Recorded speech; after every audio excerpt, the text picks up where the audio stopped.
One thing I wanted to ask about, Stib Bators, and you had mentioned your friendship with him over the years, and there was just a record it's about to be released, and there's a talk of AI getting used in Stiv's voice. Yes. And I know you guys have a long-standing friendship, Michael. So yes. How'd you feel about that? Obviously, I believe that you changed the trajectory of that record now from using AI in Stiv's voice, because obviously that may not have been what Stiv would have wanted, to a whole different concept with that record. Yeah. Well, the thing is, Cheetah Chrome was still alive, the Dead Boys guitarist. He called me and says, "Mike, you want to sing? I'm doing this Dead Boys album. You want to sing on a song?"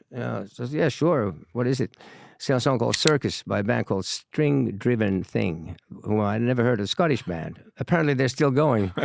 I never heard of the song. And I said, well, send me the song. And I said, okay, I'll sing on this. And I decided it sounds good with the harp. So I was going to do that. And then Cheetah, soon he texted me and says, Michael, I done a vocal yet? Don't do it. I heard they're going to use AI Stiv on the album. I said, oh, really? Oh, shit. No Dead Boys fan would ever buy that album. Well, and it didn't help that's the guy who was singing in Cheetah's The Dead Boys that had been going for years. He went off, he quit the band, and he posted this thing, which I didn't think it was cool. And that also did not help, I found later on. That caused, that also added to Cleopatra Records, them thinking, okay, well, screw him. They're already slagging us off for using AI, so let's just use it then. So that didn't even help the situation at all. I said, Cheetah, okay, I won't do the vocal then. And I was wondering, because I've had a good relationship with Cleopatra Records over the years, and they put out some Hanoi catalog and stuff, and they've always been great.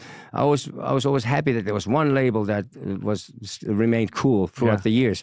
So if they were going to do this, first of all, I said to Cheetah, I don't think this is, they're probably not going to, I mean, I've worked with them for years, and I don't think they're going to do something against the artist's wishes.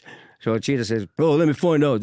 So I knew, Brian Pereira and Matt Green at the Cleopatra. So I wanted to find out what the deal was. So I wrote them an email. I said, "Is there going to be AI used on the album?" So they said, "Well, not only on the song you'll be singing on, but they were going to apply it on other songs." In this case, I urge you to reconsider, at least hear me out. And I said all these things, explained why they should not do that.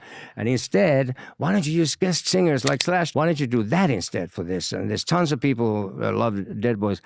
So you changed the entire record. It's now guest singers. So, well, first they said, Brian, first I got a reply, well, sorry you feel that way, Michael. I says, well, I'm sorry. And I was gonna just like, what a shame. That I guess you're just hell-bent on shooting yourself in the foot. But then 2 days later, I got a mail from Matt Green saying, Michael, we had an internal meeting within the label, and we decided not to use AI. I was like, yeah! Amazing.